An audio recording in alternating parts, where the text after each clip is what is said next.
काँग्रेस अध्यक्ष आदरणीय सोनिया गांधी यांच्या वाढदिवसाच्या निमित्तानं दरवर्षी मोहनदादा एक सप्ताह साजरा करतात आणि त्या सप्ताहामध्ये विचारांचं एक फार मोठी उधळण असते आणि प्रबोधनाचं त्यामध्ये खूप मोठं काम होत असतं. मी त्या कार्यक्रमामध्ये अनेक वर्षापासून सहभागी होत आहे आणि आजच्या या व्याख्यानाला खास करून मुख्य व्याख्याते म्हणून खासदार कुमारजी केतकर आलेले आहेत. त्याचबरोबर आमच्या अखिल भारतीय काँग्रेस कमिटीच्या सचिव सोनलजी पटेल आहेत.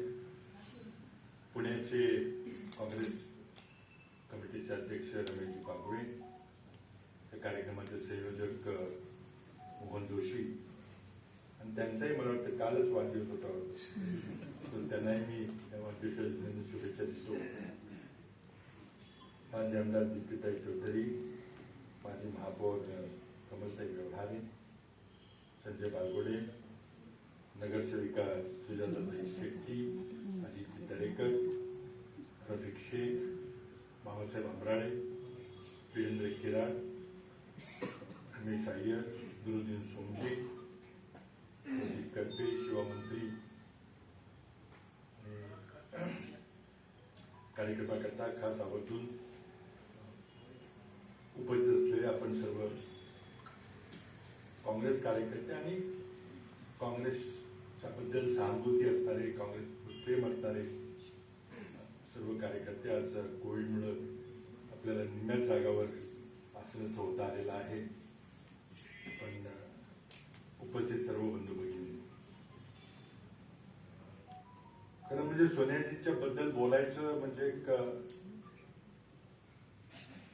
तोच विषय आता तुम्ही त्यात 70 आणि 7 वर्ष असं एक विषय दिलेला आहे, त्यामुळे मोदींच्या बोलायचं तुम्ही आग्रह केलेला आहे. पण मला वाटतं मोदीच्या बद्दल आणि सध्याच्या भाजप सरकार आम्ही बोलतच असतो, उल्लेख आपला येईलच, पण मला वाटतं की सोनियाजींच्या बद्दल बरेचसे अनेक पैलू जे सर्वसामान्यांना माहिती नाहीत किंवा आपण ज्या ह्या सप्ताहाला सेवा कर्तव्य त्याग म्हणतो ते सोनियाजींच्या बाबतीत कसं तंतोतंत लागू होतं आणि त्याची इतकी विशिष्ट पहिलं तर ते अतिशय म्हणजे त्यांचं व्यक्तिमत्व जे आहे ते फार बाहेर जाऊन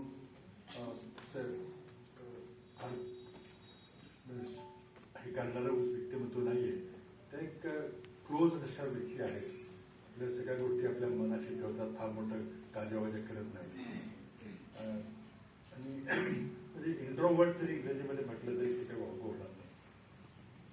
पण अशी व्यक्तिमत्व मला सुदैवाने त्यांच्याबरोबर फार जवळून काम करायची संधी मिळाली आणि माझे राजकीय जीवन घडवताना माझ्या जीवनामध्ये जे काही स्थित्यंतर घडली त्यामध्ये सर्वात महत्वाचं पहिलं स्थित्यंतर म्हणजे अचानक 1991 साली कराड लोकसभा मतदारसंघातून राजीव गांधींनी मला एकदम थेट लोकसभेला उमेदवारी दिली. त्याचं कारण आता माझ्या पिताजींची आणि मातोश्रींची खूप मोठी तपश्चर्या होती, सेवा होती. काँग्रेस पार्टीच्या बद्दल त्यांनी काम केलं होतं. मगाशी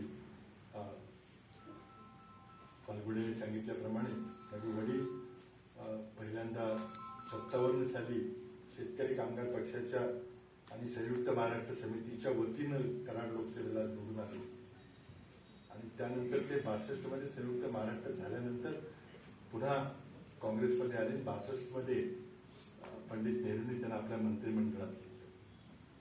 आता ते कॅबिनेटमध्ये नव्हते, राज्यमंत्रीच होते, पण सुरुवातीला त्यांना संरक्षण खात्याचं उपमंत्री पद दिलं गेलं आणि काही दिवसात यशवंतराव चव्हाण संरक्षण मंत्री म्हणून आले आणि कराडचे दोन माणसं, एक संरक्षण मंत्री, एक उपसंरक्षण राज्यमंत्री संरक्षण, असं विचित्र परिस्थिती निर्माण झाल्यानंतर मग वडिलांना इतर खाती दिली गेली. ते बरीच वर्ष नंतर लालबहादूर शास्त्री, इंदिरा गांधी यांच्या कॅबिनेटमध्ये तिचं 73 साली निधन झालं. पण त्यापूर्वी 69 सालचा जो अगदी रोमांचक असा इतिहास होता काँग्रेस पक्षाचा, काँग्रेस पक्षाचं विभाजन झालं. इंदिराजींनी एक वेगळी भूमिका घेतली आणि प्रो पीपल भूमिका घेतली. त्याबद्दल तेव्हा उलट सुलट चर्चा आहे, तो वेगळाच अध्याय आहे 69ची काँग्रेसची, त्या सालचा काँग्रेसचा इतिहास. त्यामध्ये एक स्पष्ट गोष्ट होती की इंदिराजींनी काँग्रेस पक्ष हा भांडवलशाही प्रवृत्तीच्या सिंडिकेटच्या प्रस्थापितांच्या हाती जाऊ नये आणि काँग्रेसची दिशा ही भांडवलशाही दिशेनं जाऊ नये, तर ती लेफ्ट ऑफ सेंटर राहावी याकरता त्या आग्रही होता. आता त्यामध्ये विश्लेषण करणाऱ्यांनी वेगवेगळ्या पद्धतीने त्या प्रकारचं विश्लेषण केलेलं आहे. पण इंदिराजींनी निश्चितच तो निर्णय बऱ्याच मोठ्या अंशी मुरारजी असतील, एस के पाटील असतील, लिंगप्पा कामराज वगैरे मंडळी, त्यांनी अतुल्य घोष वगैरे त्या मंडळींनी जो पक्ष उजवीकडे झुकवला होता, भांडवलशाही प्रवृत्तीकडे पक्ष जाणार होता आणि काँग्रेसचा जो आत्मा होता तो समाजवादी आत्मा असल्यामुळं आज आपण जर त्यामध्ये काही उभं राहून काही खंबीर भूमिका घेतली नाही तर मग पुन्हा काँग्रेसला समाजवादाकडे नेता येणार नाही अशी भूमिका घेतली. त्यातून परिस्थित्यांतर झाली, काँग्रेस पक्षामध्ये फाटाफूट झाली. आणि त्यावेळेला मात्र अगदी निर्णायक वेळेला बहुतेक महाराष्ट्रातल्या काँग्रेसचे दिग्गज नेते हे सिंडिकेटच्या बाजूला होते. मुरारजी देसाई होते, स्वतः चव्हाण साहेब होते आणि चव्हाण साहेबांच्यामुळं बरेचसे त्या काळचे काँग्रेसचे नेते आणि इंदिरा गांधींच्या विरोधाची भूमिका घेतली होती. काही ठराविक लोक त्यामध्ये माझे वडील होते की त्यांनी इंदिराजींच्या बाजूने भूमिका घेतली आणि त्यामुळं पुढं काय होईल, काय भवितव्य कसं राहील 69 साली ते माहिती नव्हतं. पण 69 मध्ये इंदिराजींनी राष्ट्रपती निवडणुकीमध्ये एक वेगळा पवित्रा घेतला. त्याबद्दल काही लोकांनी त्यांच्यावर टीकाही केली की त्यांनी मला वाटतं एका विचारातून तो पवित्रा घेतला आणि काँग्रेसला पुन्हा लेफ्ट ऑफ सेंटर ठेवायचं का भांडवलशाही लोकांच्या हातामध्ये काँग्रेसची संघटना जात होती, त्याला विरोध करायचा, यातून तो त्या ठिकाणी वाद निर्माण झाला. त्यातून अगदी निसटता असा विजय इंदिराजींचा झाला आणि विशेषतः राष्ट्रपती निवडणुकीमध्ये गिरी रेड्डी यांची जी निवडणूक झाली ती त्यातून एक काँग्रेसला एक पुन्हा दिशा मिळाली. पुन्हा काँग्रेस ही डाव्या बाजूला झुकली असं म्हटलं तरी अवघड नाही किंवा उजव्या बाजूला जाण्याचा जो घाट घातला जातो त्यातून ती वाचली. त्यावेळेला देखील म्हणजे वडिलांनी इंदिराजींच्या बाजूने भूमिका घेतली होती. अशी दोघांची पार्श्वभूमी ही नेहरू, लालबहादूर शास्त्री इंदिराजींच्या जवळ काम करण्यामुळं आणि संक्रामक वेळेमध्ये त्यांच्या बाजूने भूमिका घेतल्यामुळे एक आपुलकी त्या गांधी कुटुंबाशी निर्माण झालेली होती. आणि त्यामुळे एकदम 91 साली अचानकपणे जेव्हा माझ्या मातोश्रीच्या माझ्या वडिलांच्या निधनानंतर पुन्हा ते खासदार झाल्या, 3-4 वेळेला त्या लोकसभेला निवडून आल्या होत्या. आणि त्यांनी जेव्हा राजीव गांधींना सांगितलं की मी काय आता लोकसभा निवडणूक लढणार नाही, माझं वय झालेलं आहे, त्यावेळेला मग राजीव गांधींनी अचानक निर्णय घेतला किंवा ही जागा जी आहे ती चव्हाण खात्याकडे होती 2 टर्म 5 टर्म पासून 2 वेळा आणि ती मला अचानक ती जागा खासदार म्हणून मला त्यांनी उभं केलं. 91 साली मी थेट राजकारणामध्ये निवडणुकीच्या राजकारणामध्ये आलो. म्हणजे माझ्या राजकीय आयुष्यातले मोठं स्थित्यंतर हे 91ला राजीव गांधींच्या मुळे झालं. पुढं 2-3 निवडणुका जिंकल्यानंतर 99ला महाराष्ट्रामध्ये काँग्रेस आणि राष्ट्रवादी काँग्रेस अशी फाटाफूट झाली. त्यावेळेला स्वाभाविकपणे दबाव खूप होता की राष्ट्रवादी काँग्रेसमध्ये या, विशेषतः आमच्या पश्चिम महाराष्ट्रामध्ये सातारा जिल्ह्यामध्ये. पण मी ती काही भूमिका घेतली नाही आणि अवघड होतं त्यावेळेला, कारण शरद पवारांची त्यावेळेला लाट होते आणि पंतप्रधान होणार अशा एका पार्श्वभूमीतून ती निवडणूक लढली गेली. आणि त्यांनी सोनियाजींच्या परदेशी असल्याचा मुद्दा उपस्थित करून वेगळा पक्ष स्थापन केला. तो इतिहास आपल्या सगळ्यांना माहिती आहे. त्यावेळेला माझा लोकसभेला 4थ्या वेळेला पराभव झाला. पुन्हा मी ऍक्टिव्ह राजकारणातून बाहेर पडलो आणि AICC मध्ये थोडंसं काम मी बघत होतो. पण सोनिया गांधींनी मला अचानक 2002ला बोलवून राज्यसभेमध्ये संसद म्हणून घेतलं. माझ्या आयुष्यातलं ते दुसरं महत्वाचं स्थित्यंतर, राजकीय स्थित्यंतर झालं. आणि त्यानंतर मी सोनेजींच्या बरोबर खूप जवळून काम केलं. आणि 2004ला जेव्हा युपीए सरकार स्थापन झालं, अर्थात युपीए सरकार कसं स्थापन झालं तोही खूप मोठा रोमहर्षक इतिहास आहे सोनेजींच्या आयुष्यातला. पण त्यावेळेला लोकांना वाटलं नव्हतं की वाजपेयी सरकारचा पराभव होईल, कारण वाजपेयी सरकारने खूप इंडिया शायनिंग कॅम्पेन चालू केली होती. आणि काँग्रेस पक्षाने त्यावेळेला सोनियाजींच्या नेतृत्वाखाली एक सामान्य माणसाची निवडणूक आहे आणि शायनिंग इंडिया पुन्हा करता अशा प्रकारची कॅम्पेन आपण उभी केली होती. त्यावेळेला पहिल्यांदा मला सोनियाजींनी काँग्रेस पक्षाचा प्रभारी जो जनरल सेक्रेटरी असतो तो गुजरात राज्याचा मला प्रभार दिला, कारण मी राज्यसभेत होतो, मी काही लोकसभा निवडणूक लढणार नव्हतो. आणि मी एकदम पहिल्यांदाच एआयसीसी मध्ये जनरल सेक्रेटरी म्हणून, आणि ते सुद्धा गुजरात सारख्या संवेदनशील राज्यात गेलो. गुजरातची नुकती दंगल झाली होती आणि मोदी अगदी त्यांची महत्वाची लढाई होती की गुजरातनंतर मोदी पुन्हा जिंकतील का नाही जिंकणार. त्यावेळेला मला आठवते की गुजरातमध्ये काँग्रेस पक्षाचे 5 खासदार होते आणि पहिलाच निर्णय मी काय तिथे गेला ते का मुद्दाम उल्लेख करतो की सोनियाजींनी मला राज्याचा एक महासचिव म्हणून जबाबदारी दिली आहे, तो फ्री हँड दिला. त्या फ्री हँड दिला. त्यावेळेला मी पहिल्यांदाच एआयसीसी मध्ये काम करत होतो. पण त्यांच्या कामाची पद्धतीबद्दल मी या ठिकाणी मुद्दाम उल्लेख करतोय की ते मी काही दिवस गेलो, गुजरातचा दौरा केला आणि तिथे पाहिलं की तिथं शंकरसिंग वाघेला ते गुजरातचे अध्यक्ष होते, ते राजपूत समाज होते. गुजरातमध्ये जातीय समीकरण फार महत्वाचे असतात, खाम वगैरे आपण ऐकलं असेल सगळं. आणि मी सगळा अभ्यास करून सोनियाजींना सांगितलं की हे काही बरोबर नाही, राजपूत अध्यक्ष करून आपल्याला जमणार नाही, आपल्याला कोणत्याही ओबीसी समाजातला अध्यक्ष द्यावा लागेल आणि पुन्हा हे समीकरण बदलावं लागेल. तर काय करायचं, तर मी म्हटलं मला तुम्ही वेळ परवानगी दिली तर मी काहीतरी तपासणी करतो.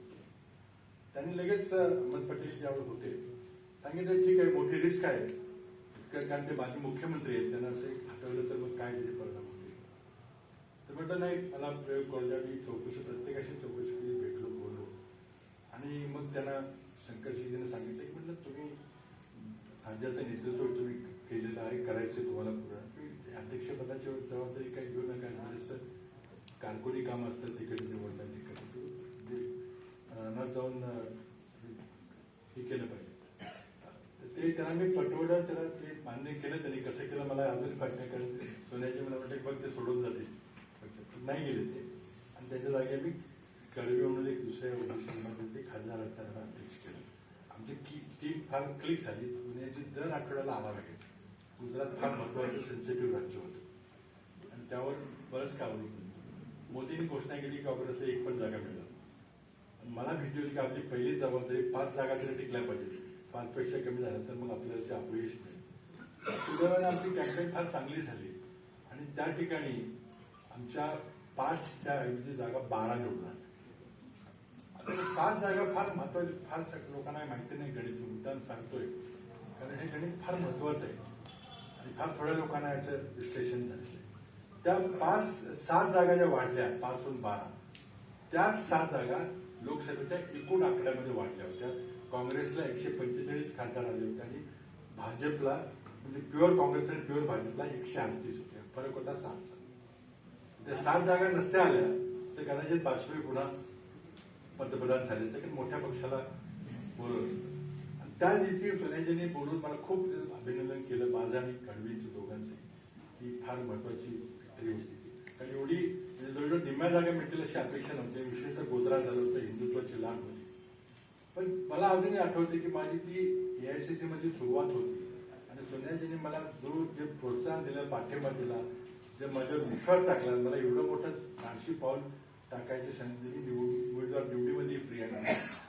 आणि त्यानंतर मग मात्र मला जवळजवळ 9 राज्याचा प्रभारी म्हणून त्यांच्या अतिशय जवळून काम करायची संधी मिळाली.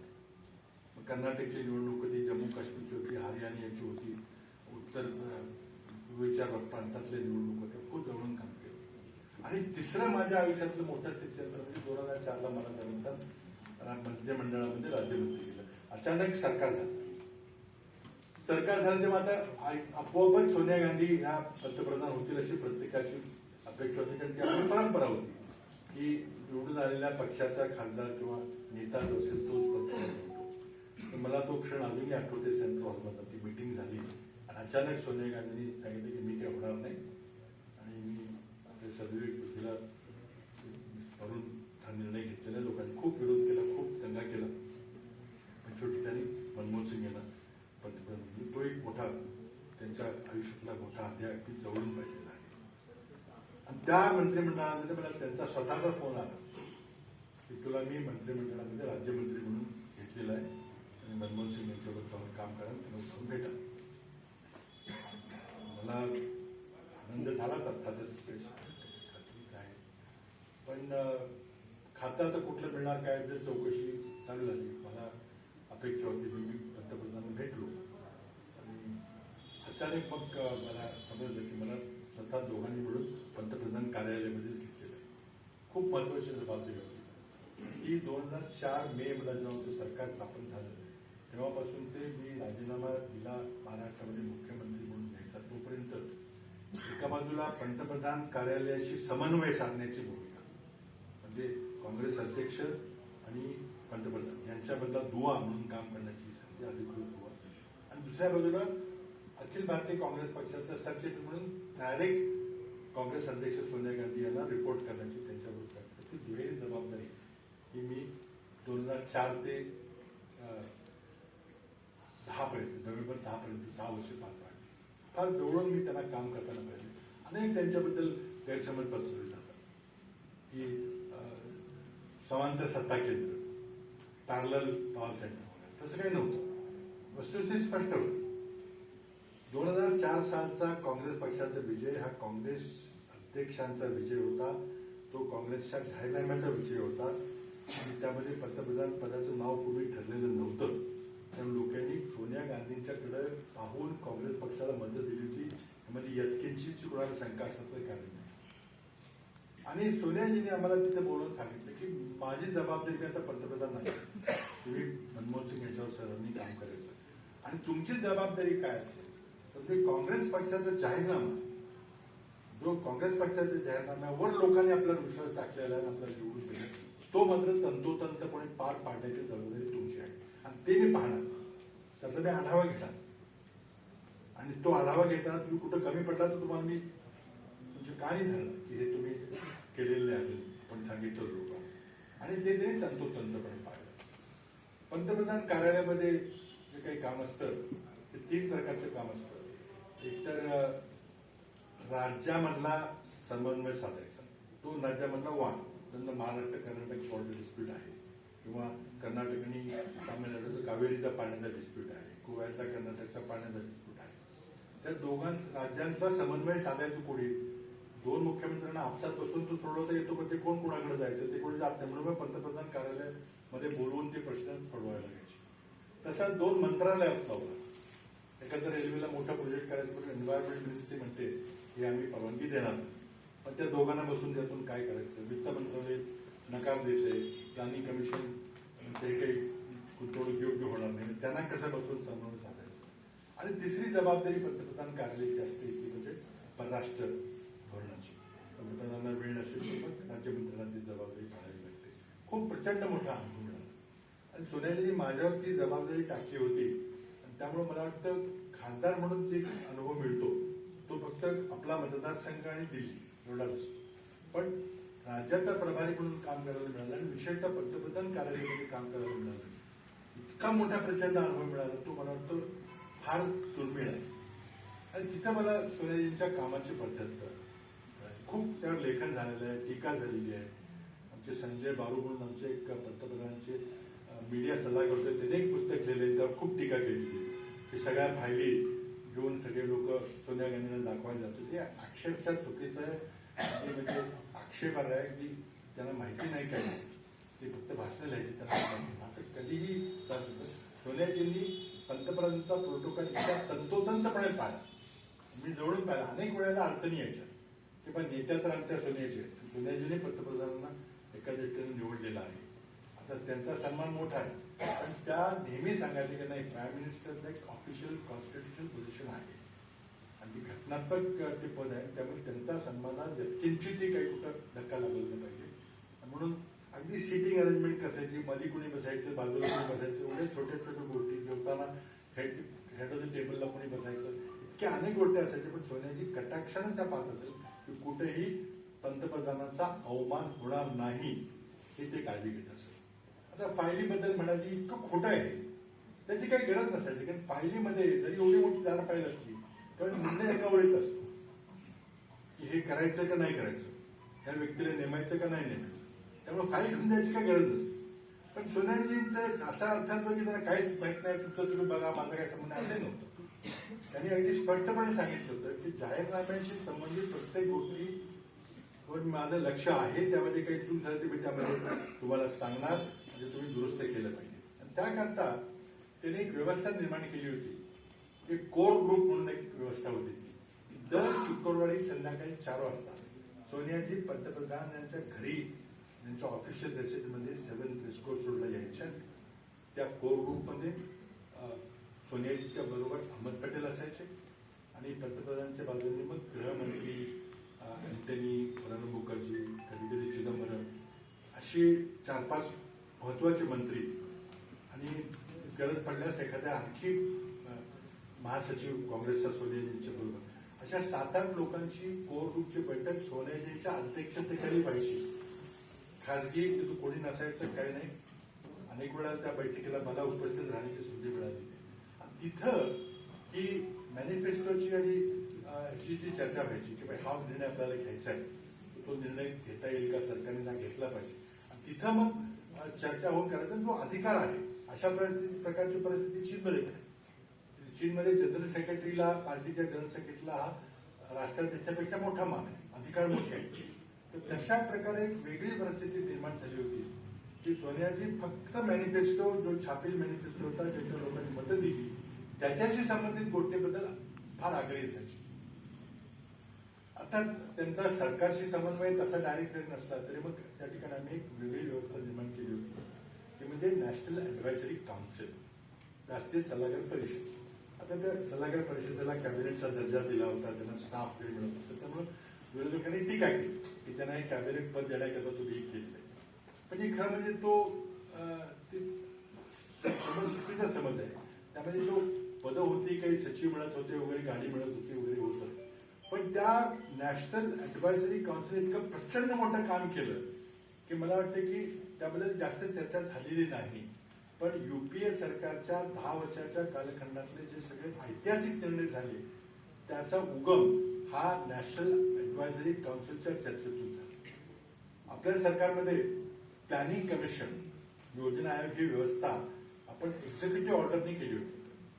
म्हणजे पंतप्रधानांनी हुकूम काढला, GR काढला आणि प्लॅनिंग कमिशन तयार झालं.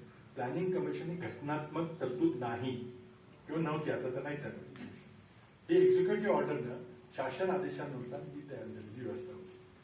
पण पुढे जाऊन पंतप्रधान मनमोहन सिंग यांच्या काळामध्ये ती एक इकॉनॉमिक थिंक टँक सरकारचं झालं. सरकारला इतकी व्यस्तता असते की कुठं उद्घाटन करा, कुठं परदेशात जा, कुठं राज्यात दौरे करा, कुठं काय करा. त्यामुळे एखाद्या किचकट गहन विषयावर डीप विचार करायला कोणाला वेळ मिळत नसे. म्हणून 2 व्यवस्था त्या देशात असतात. एक economic advisory council to the prime minister, आर्थिक सल्लागार मंडळ हा एक असते, रंगराजन तेंडुलकर त्याच्या सदस्य आणि अध्यक्ष असायचे. आणि दुसऱ्या बाजूला प्लॅनिंग कमिशन. प्लॅनिंग कमिशनचे उपाध्यक्ष हे कॅबिनेटच्या बैठकीला सदस्य म्हणून, विशेष निमंत्रित म्हणून प्रत्येक बैठकीला उपस्थित राहायचे आणि मग कुठं गुंतवणूक करायची नाही करायची त्याचे सल्ला द्यायची. ही व्यवस्था फार चांगली चालली होती. It became economic think tank of the government. तशाच प्रकारे नॅशनल ऍडव्हायझरी काउन्सिल हा सामाजिक विषयावर गव्हर्नमेंटचा एक थिंक टँक तयार झाला होता आणि त्याचं नेतृत्व अधिकृतपणे सोनियाजींनी केलं. आणि ती त्यांची देशाला दिलेली खूप मोठी देणगी आहे. आपण त्यांच्याबद्दल पक्षाचं काम, पक्षाच्या अध्यक्षा, सर्वात अधिक काळ असलेल्या काँग्रेस पक्षाच्या अध्यक्षा म्हणून वर्णन करतो. पण 10 वर्षाच्या सरकार निर्माण करताना, युपीएची आघाडी तयार करताना आणि त्या युपीएच्या आघाडीमध्ये सरकारला दिशा देताना अतिशय महत्वाचं काम नॅशनल ॲडव्हायझरी काउन्सिलमधून झालं. आणि त्यामध्ये नवीन एक कल्पना मांडण्यात आली की राईट्स बेस्ड लेजिस्लेशन, समाजाला जनतेला अधिकार देणे आणि त्या अधिकारातून कायदे निर्माण करून तो अधिकार फक्त तोंडी अधिकार नाही तर कायदा करून अधिकार दिला गेला. अशा प्रकारे म्हणजे राईट टू इन्फॉर्मेशन कायदा माहितीच्या अधिकाराचा असेल, राईट टू एज्युकेशनचा असेल, वनहक्क कायदा असेल, शिक्षणाचा हक्काचा कायदा असेल, हे सगळे त्या NACच्या शांतपणे बसून विचार केलेल्या त्या तरतुदीत अतिशय चांगली माणसं तिथं नेमली गेली होती. पण त्यावर विरोधक टीका करत होते. माझं तर आज स्पष्ट मत असं आहे की ती व्यवस्था नरेंद्र मोदींनी कायम ठेवायला पाहिजे होती. तो एक सामाजिक थिंक टँक तयार झाला होता, त्याचं सेक्रेटरी झालं होतं. योजना आयोग तर रद्द करणं फार मूर्खपणा झाला, गोष्ट वेगळी आहे. परंतु तशा प्रकारे NAC सुद्धा बंद करून सुद्धा मोदी चूक केली. कारण त्या ज्येष्ठ नेत्याला, अडवाणी सारख्या नेत्याला जर अध्यक्ष केलं असतं तर त्यातून ही व्यवस्था सामाजिक विषयावर कायदे करायची व्यवस्था चालू राहिली असती, किती झाली. सोनियाजीने ती करून एक त्याला एक पूर्त स्वरूप दिलं होतं. खूपच चांगलं काम त्या ठिकाणी झालं. आणि त्यामुळं सोनियाजींना विचारून निर्णय होतो तेवढे काही खरं नाही. ते फक्त कोर ग्रुप मध्ये ज्या महत्वाच्या गोष्टी असतात त्याची उघड चर्चा होत असे, त्या कोर ग्रुपमध्ये होत असे. आणि त्या कोर ग्रुपमध्ये निर्णय घ्यायचे की नाही घ्यायचे ढोबळ बांधण्याची चर्चा व्हायची. पण मग कॅबिनेटची प्रक्रिया एकदा तो निर्णय झाला त्यांच्या अध्यक्षतेखाली भेटलेल्या कोर ग्रुपमध्ये की त्यावर मग फक्त मॅनिफेस्टोमध्ये दिलेली प्रॉमिसेस, बाकी सरकारला पूर्ण अधिकार, कोणाला माणसं नेमायची, कोणाला काय करायचं त्याबद्दल सोनियाजींकडे फायली जातो वगैरे एक सरासर झूट बातमी आहे. विरोधकांनी फक्त बदनामीकरण लिखाण केले, तसं बिलकुल नव्हतं. त्यांनी जो प्रोटोकॉल पाळला तो मी अतिशय जवळून पाहिजे. आणि त्यामुळे इतका सन्मान पंतप्रधानांनी दिला. आमच्या 99ला मला वाटतं काहीतरी 114 खासदार होते.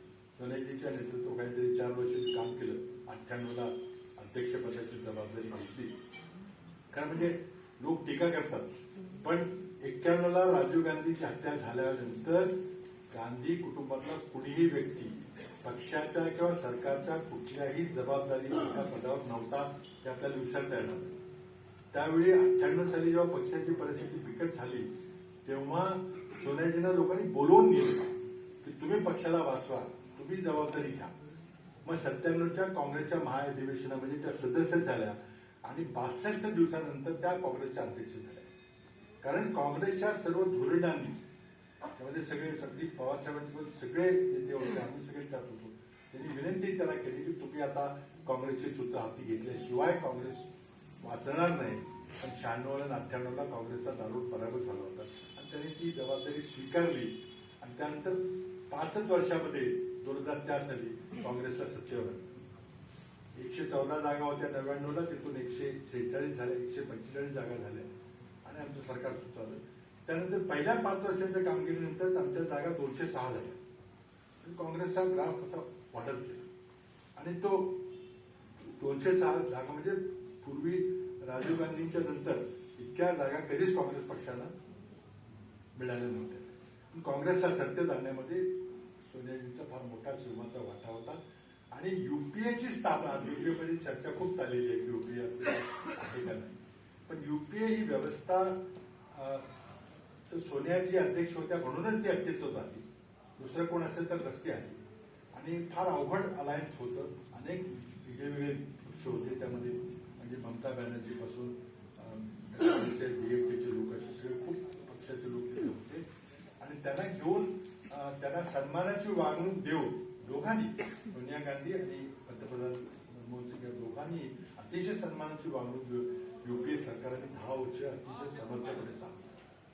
मी त्यामध्ये 6 वर्ष त्या सरकारचा घटक म्हणून जवळून काम केलेलं आहे. आणि सोनियाजींचा एक महत्वाचा महासचिव म्हणून मी तिथे देखील काम केलं, तर मी अतिशय जवळून पाहिजे. सांगण्यासारखं इतकं बरंच काही आहे की ग्रंथाच्या गरज त्यावर लिहिली गेली. तर माझी एक आठवण सांगतो मी की मध्यंतरी चीनने आम्हाला आमंत्रण दिलं. चीनमध्ये आपल्याला माहिती आहे की पक्षाचा महासचिव हा तिथला खरा नेता असतो. आणि त्यामुळे पक्षाचा नेता, काँग्रेस पक्षाचा सत्ताधारी पक्षाचा नेता हा त्याच्या दृष्टीनं पंतप्रधानापेक्षा मोठा होतो, राष्ट्रपतीपेक्षा मोठा होतो. पण त्यांनी सोनिया गांधींना अधिकृत ऑफिशियल मध्ये व्हिजिट करण्याचं निमंत्रण दिलं. आणि ते निमंत्रण दिलं. सोनियाजींनी त्यामध्ये मलाही त्यांच्या डेलिगेशनमध्ये घेतलं.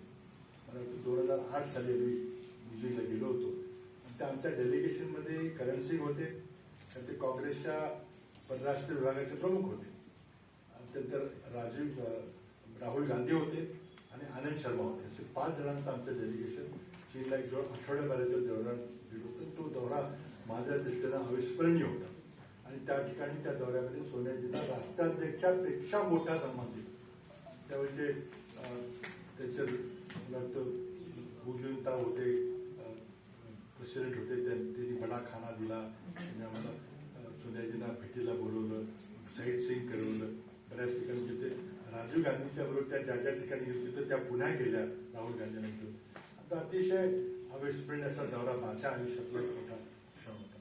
आणि त्यामुळे त्यांचा स्वभाव, त्यांचं काम करण्याची पद्धत, त्यांनी ज्या प्रकारे पक्षाला एक ठेवलं, पराभव झाल्यानंतर देखील पक्षाला सावरलं, हे म्हणजे त्याचे वर्णनच करता येणार नाही, इतकी मोठी त्यांची कामगिरी. अर्थात त्यांनी खूप टीकेला उत्तर दिलं. त्यांनी खूप टीकेला त्यांनी भाजपकडून खूप टीका, खालच्या पातळीवर घालण्या पातळीवर जाऊन त्याच्यावर टीका केली पाहिजे. तर बघायला नाही, कारण सुरुवातीला त्यांना बिलकुल राजकारण द्यायचं नव्हतं. कारण घरामध्ये त्या 2 घटना घडल्या होत्या, इंदिराजींची आणि राजीव गांधींची. आणि त्यामुळं पुन्हा आता मुलांना आपल्या धोका आहे म्हणून त्यांनी खरंच राजकारणातून बाहेर राहायचं ठरवलं होतं. आणि ते राहिलं. 1991 पासून ते 98 आम्ही जेव्हा त्यांना विनंती करायला गेलो तोपर्यंत त्या कुठेही सत्तेच्या पदाच्या जवळपास देखील नव्हते. अशा प्रकारचं त्यांचं व्यक्तिमत्व आहे. त्यांचं आता अर्थातच 2011ला एक ऑपरेशन झालं होतं. आणि ऑपरेशन नंतर तब्येतीवर त्यांचा थोडा परिणाम झाला होता. त्यामुळे त्यांनी थोडं कार्यक्षमतेवर त्याचा निश्चितच परिणाम झाला. तरीही त्यांचं एक मोठं ऑपरेशन झालं होतं, तरीही त्या सततपणे निवडणुकीला नेतृत्व करत राहिल्या, सामोरं जात राहिल्या. आज काँग्रेस पक्षापुढं एक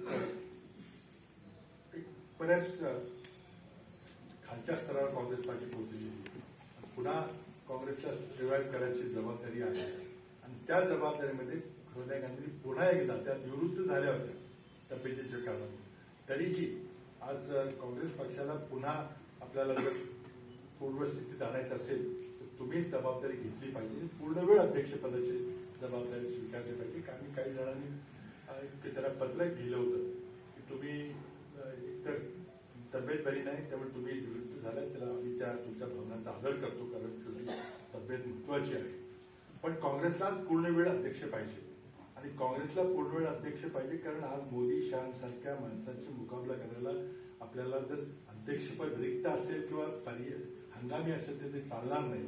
आणि त्यामुळे आपण राहुल गांधींनी जर जबाबदारी स्वीकारली तर आनंदात गोष्ट आहे, ते स्वीकारावी. तर ते तयार नसतील तर मात्र निवडणूक घेतली पाहिजे घटनेप्रमाणे. पण बऱ्याच दिवसापासून घटनात्मक निवडणूक झालेल्या आहेत. मला एक आनंद आहे की त्याने आम्हाला 19 डिसेंबरला गेल्या वर्षी आम्हाला 7-8 जणांना तिथले काही त्यांच्या पूर्वचे सहकारी त्यातले 20 लोकांची बैठक झाली. तब्बल 5 तास तिथे चर्चा झाली. कोविड होता तेव्हा असं लांब बसलो होतो. आणि त्यामध्ये आमचे सगळे ते शांतपणे ऐकून घेतलं. आणि तिथं मिटिंग संदर्भात लगेच सांगितलं की लगेच पक्षाच्या निवडणुका घेते. ते आम्ही काही जणांनी राहुलजींना सांगितलं ते होते की मिटिंगला की तुम्ही जबाबदारी घ्या. पण त्यांनी बहुतेक तो काही निर्णय मान्य केला नाही. आणि त्यांनी मात्र आमचा जो मूळ मुद्दा होता की कुठेतरी पक्षाची पूर्णवेळ जबाबदारी स्वीकारली पाहिजे ती गोष्ट मान्य केली. त्यांनी काही दिवसापूर्वी जाहीर केलं की मी आता पुन्हा पक्षाचा फुल टाइम पार्ट टाइम नव्हे तर फुल टाइम प्रेसिडेंट म्हणून काम करायला तयार आहे सांगितलं. आमची जी काही मागणी होती ती मान्य केली. निवडणुका जाहीर झालेल्या आहेत. कारण निवडणुका मला वाटतं या वर्षाच्या मध्ये होऊन जातील. आणि घटनात्मक निवडणुका ज्यामध्ये सर्व पदावर जी काँग्रेस घटनामध्ये जी काही दिलेलं आहे त्याप्रमाणे निवडणुका झाल्या तर काँग्रेस पक्ष पुन्हा मूळ पदावर बळकट व्हायला काही वेळ लागण्याचा मला स्वतःला विश्वास वाटतो. पण त्यामध्ये काँग्रेस पक्षाच्या जडणघडणीमध्ये सोनियाजींचा फार मोठा सिंहाचा भाग आहे. खरं म्हणजे माझ्या आठवणी जरी लिहिल्या तरी बऱ्याच लोकांनी मला सुचवलं की तुम्ही पुस्तक लिहा त्याच्यावर दोन्ही पंतप्रधान कार्यालयाचे अनुभव आणि काँग्रेस महासचिव म्हणून केलेलं काम. पुस्तकावर काही मला जमणार तर कुमार लिहायला जमणार नाही. परंतु आठवणी खूप आहेत. त्या महत्वाच्या आठवणी तर फार गैरसमज आहे प्रामाणिकपणे बोललं नाही तर ते गैरसमज असेच टिकून राहतील. व्हॉट्सअप युनिव्हर्सिटीमध्ये जे गैरप्रचार होते त्यावेळी ते खरं नाही. फारच त्यांचं मोठं व्यक्तिमत्व युपीएच्या जडणघडणीमध्ये आणि सरकार टिकवण्यामध्ये अनेक प्रसंग आले. त्या 10 वर्षामध्ये इतकं सरकार डळमळीत झालं होतं. सरकार तुटेल का काय, पडेल का कशी भेटेल, त्यांच्या लिडरशिपमुळं, त्यांच्या नेतृत्व गुणामुळं ते सरकार चाललं. आज त्यांनी पुन्हा जबाबदारी घेतलेली आहे. मला खात्री आहे की पुन्हा आपण या परिस्थितीमधून या परिस्थितीतून बाहेर निघू, पुन्हा पुढे जाऊ. मोदींच्यावर बोलायला तर खरं मी वेगळा विषय पाहिजे. इतका वेळ नाही कुमारजी ते बोलतील त्याबद्दल की 7 वर्षात मोदींनी काय केलं. पण मला एकच या ठिकाणी बोलायचं होतं की सोनियाजींच्या बद्दलचे जे गैरसमज आहे अजूनही मनामध्ये असतात की काय दिलं. पण लक्षात घ्या की त्या जेव्हा त्यांनी आपलं जीवन सुरू केलं त्यांना इंग्रजी भाषा येत नव्हती, हिंदी भाषा येत नव्हती. फक्त ते इटालियन बोलत असो. त्यांनी इंग्रजीचं सुरुवातीला इंग्लंडमध्ये काही शिक्षण घेतलं बोलता यावं. पण आज दोन्ही भाषावर त्यांचे इतकं प्रभुत्व आहे की ते स्वतः हाताने हिंदी लिहितात, इंग्रजी लिहितात, अतिशय उत्कृष्ट आता ते बोलायला शिकलेले. मेहनत त्यांनी किती केली या देशाकरता आपल्यावरची ऐतिहासिक जबाबदारी इतिहासाने टाकलेली आहे. ती जबाबदारी आपल्याला पार पाडायची आहे. त्याकरता परिश्रम केले पाहिजे. त्यांनी जे केलेले परिश्रम आहेत ते मी स्वतः जोडून पाहिजे. एखादं कुठलंही महत्वाचं भाषण असेल तर इतकी तयारी करून त्या जात असत नाही की कुठं काही चूक होऊ नये, कोणी आपला वेगळाच अडचणी होऊ नये. आणि त्यामध्ये अत्यंत परिश्रम केले. आणि त्यामुळं त्यांनी जेव्हा त्या जेव्हा निवृत्त झाल्या 2017ला तेव्हा त्या करता मला आता काय माझी तब्येतीचा प्रश्न आहे, मला माहीत नाही आणखी किती दिवस मला काम करायला मिळेल. पण आता मला माझ्याकरता जगायचं, मला स्वतःचं काहीतरी बघायचं. म्हणून त्या निवृत्त झाल्या. आम्ही त्यांच्या भावनांचा आदर केला, सन्मान केला. पण तुम्ही पक्षाची परिस्थिती अशी आहे की आज पुन्हा 1997 सारखी परिस्थिती आली, 98 सारखी परिस्थिती. आणि सोनियाजींनी पुन्हा सूत्र हातात घेतल्याशिवाय काँग्रेस पुन्हा रिवाईव्ह होणार नाही अशा प्रकारची परिस्थिती दिसते. म्हणून त्यांनी आज आमच्या सर्वांच्या विनंतीला मान देऊन, सर्व काँग्रेस जनाच्या विनंतीला मान देऊन स्वतः पुन्हा पूर्णवेळ अध्यक्षपदाची जबाबदारी घेतली. मी या निमित्तानं त्यांना 75 वर्ष आयुष्याला पूर्ण होत आहेत. तो डिसेंबरला त्यांना माझ्या शुभेच्छा देतो. त्यांना दीर्घायुष्य चिंततो. आणि त्यांनी जे नव्यानं हातात जे आव्हान स्वीकारलेलं आहे, काँग्रेस पक्षाच्या अध्यक्षपदाची पूर्णवेळ जबाबदारी घेतली, त्यामध्ये त्यांनी यश येऊ आणि या देशाकरता, या देशाच्या नागरिकांच्या करता, या देशाला हुकुमशाहीच्या रस्त्याने निघालेल्या वाटेतून रोखून पुन्हा एकदा एक लिबरल डेमोक्रेसी, उदारमतवादी लोकशाही रस्त्यावर नेण्याकरता आज काँग्रेसला जिंकलं पाहिजे, विजय झालं पाहिजे. ही ऐतिहासिक जबाबदारी पुन्हा सोनियाजींवर पडलेली आहे. आणि त्यांचे हात बळकट करण्याकरता आम्ही सगळे त्या ठिकाणी त्यांच्या सोबत आहोत. त्या ठिकाणी सांगतो पुन्हा एकदा त्यांना दीर्घायुष्य देतो.